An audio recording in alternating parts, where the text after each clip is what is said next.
10 वर्षर से लगाई प्राय 50,000 अधिक गछ।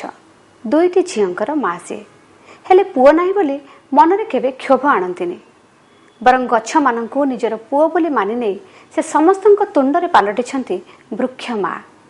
1997 मसीहारू अपर्णा वृक्ष माँ समिति गठन करी लगातार भाव में गछ लगाई आसुथिबा एही महिला जनक हेले बालेश्वर कोठपदा गाँवर उर्मिला बेहेरा, जी कि आजिर भिन्न मनीष।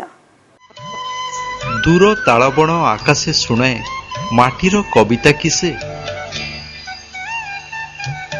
ए ग्रामर पथ तो ही दिगंते मिसे, खेत परे खेत काशफुल आउ बेणारे जटिला पाट, पाट परे बण बण पारी हेले मामू घर गाँ दुसे।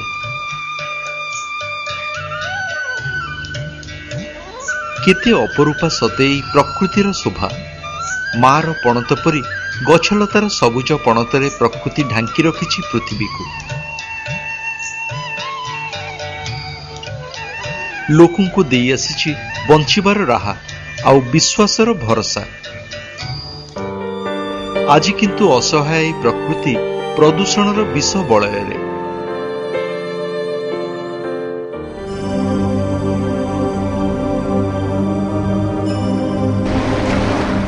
मु पृथ्वी कहूँ समयर विवर्तन सह मोर गति भी अविराम। दिने श्यामल सबुजमार फणत ढांकी मोर सौंदर्य मु थी खूब अपरूपा, हेले आज तुटी जाइछि मोर सिरी, लोटी जाइछि सबुजिमा। प्रदूषणर निआरे जली जाइछि मो देह। मु आज खूब क्लांत, अवसर। जी वर्ष वर्ष धरी लोकंकु देई चलिछि अभय सुरक्षा, ता पई आज उठुछि सुरक्षार प्रश्न।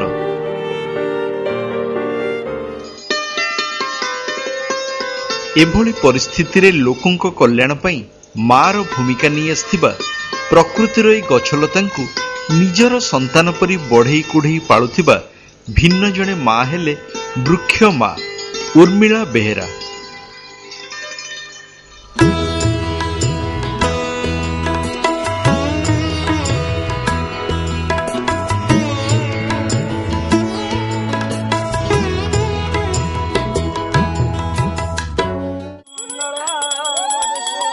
पिलामानंकर जन्मदिन हेले केउ मार गोड़ तले लागिबो। आज दिन रे उर्मिलांक भितरे भी ठीक सेमिति खुशी। से पालुछंती तांको पुओंकर जन्मदिन, सेथिपई उत्सव मुखर होई उठिछि सबुआड। तेबे उर्मिलांकर ई पुओ माने की जानंती? सेमाने हेले एई प्रकृति रे बढ़ुथिबा गछ सबु। सेमानंकर जन्मवार्षिकी रे उर्मिलांकर नाना आयोजन।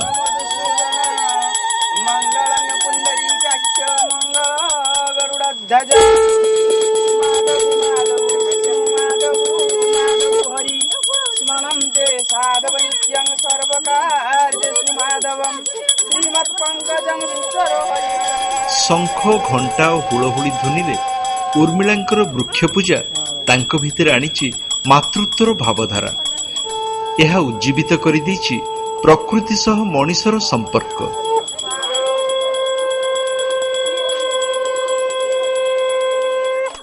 उर्मिलांकर गछ लगैबा और गछंकु भल पाइबार चिंताधारा बालेश्वर जिला बस्ता निकटस्थ कोठपदा अंचल रे अनेकंकु प्रभावित करिछि। पिलांक ठारू आरंभ करी वयस्कंक जाए अनेक एई जन्मवार्षिकीर खुशी रे शामिल होइछन्ति। वर्षकरे थरे उर्मिला गछमानंकर जन्मदिन पालिबा अवसर रे मानसिक रखी सत्यनारायण पालार भी आयोजन करिथान्ति। पुओ जन्मदिन रे पाला परिवेषण विधि रक्षा सह लोकंकु सचेतनतार वार्ता देइथाय।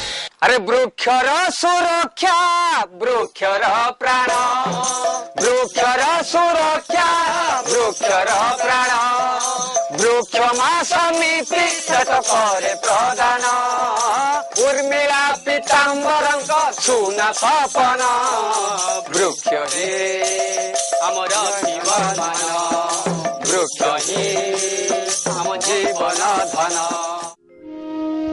ବୃକ୍ଷ ମା ନାମରେ ପରିଚିତ ବାଲେଶ୍ୱର ଜିଲ୍ଲା କୋଠପଦା ଗାଁର ଏହି ଉର୍ମିଳା ବେହେରା ନିଜ ଗାଁରେ ଗଛ ଲଗାଇବା ଆରମ୍ଭ କରିଥିଲେ 1992 ମସିହାରୁ। ହେଲେ ଏହି ଗଛ ଲଗାଇବା ପଛରେ ଥିଲା ଏକ ଅଲୌକିକ କାହାଣୀ। ନିଜର 2 ଝିଅ ଥିଲେ ବି ପୁଅଟିଏ ନଥିବାରୁ ଉର୍ମିଳା ଓ ତାଙ୍କ ସ୍ୱାମୀ ପୀତାମ୍ବର ବେହେରାଙ୍କ ମନରେ ଖୁବ୍ ଦୁଃଖ ଥିଲା। ତେଣୁ ଦୁହେଁ ଚଉରାଟିଏ ଦାନ କରିବାକୁ ଇଚ୍ଛା କରି ଗାଁ ମୁଣ୍ଡ ଓ ବରଗଛ ମୂଳରେ ଏହାର ତିଆରି ଆରମ୍ଭ କରିଥିଲେ। ହେଲେ ଚଉରା ପାଇଁ ମାଟି ଖୋଳିବା ସମୟରେ ସେମାନଙ୍କୁ ବରଗଛର ଏକ ବଡ଼ ଚେର କାଟିବାକୁ ପଡ଼ିଥିଲା, ଯାହାକୁ ନେଇ ପରେ ଏକ ସ୍ୱପ୍ନ ଦେଖିଥିଲେ ଉର୍ମିଳା। ଏହାପରେ ଚଉରା କାମ ସେମିତି ଅଧା ରହିଗଲା। ହେଲେ ସେ ଦେଖିଥିବା ସ୍ୱପ୍ନକୁ ସାକାର କରିବା ପାଇଁ ସ୍ୱାମୀଙ୍କ ସହ ସେ ଲାଗି ପଡ଼ିଲେ ଗଛ ଲଗେଇବାରେ।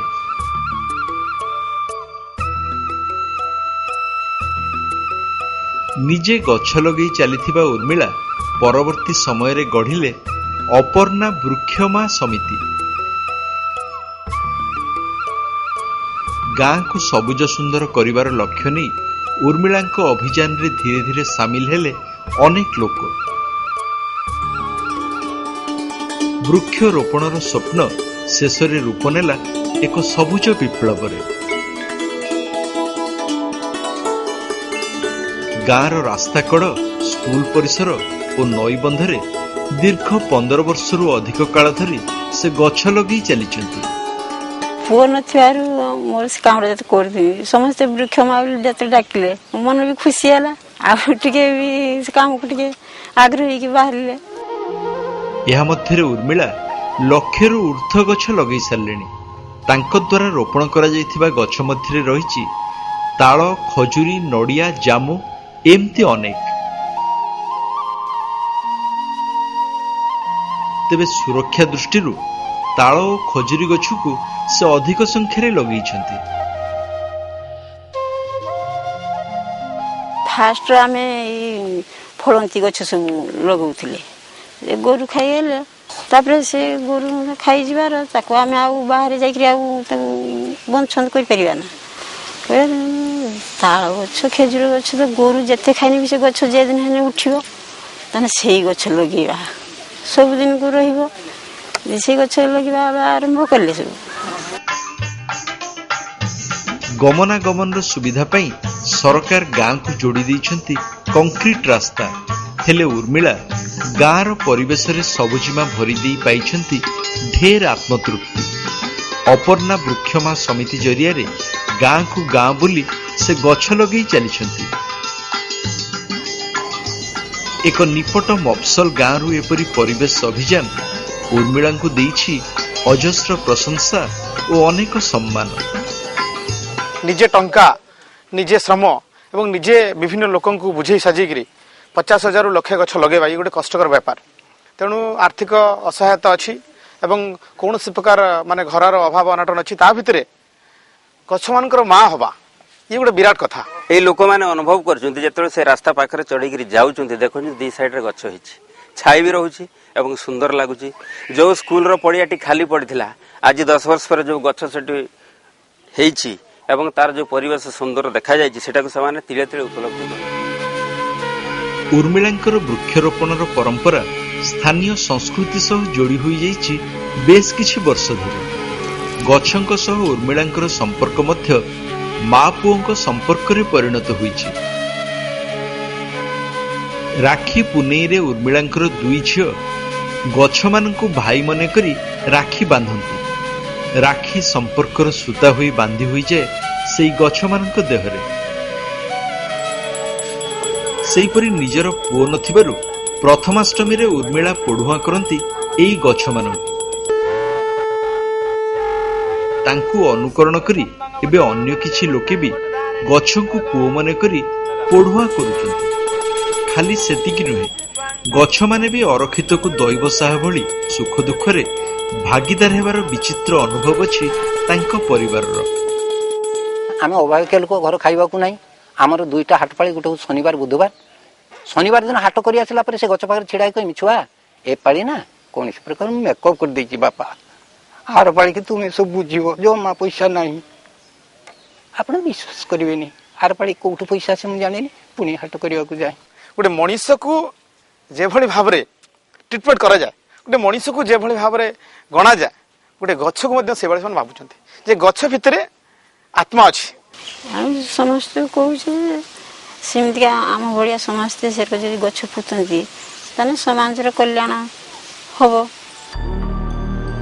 କେଇ ବଖରା ଝାଟି ମାଟିର ଚାଳ ଘରେ ଉର୍ମିଳାଙ୍କର ସଂସାର। ଗରିବ ପରିବାରରେ ଗୁଜୁରାଣ ମେଣ୍ଟେଇବା କଷ୍ଟକର। ସ୍ୱାସ୍ଥ୍ୟ ଖରାପ ଦୃଷ୍ଟିରୁ ସ୍ୱାମୀ ବିଶେଷ କାମ କରିପାରୁନଥିବାରୁ ଘରର ସବୁକିଛି ନିର୍ଭର କରେ ଉର୍ମିଳାଙ୍କ ଉପରେ।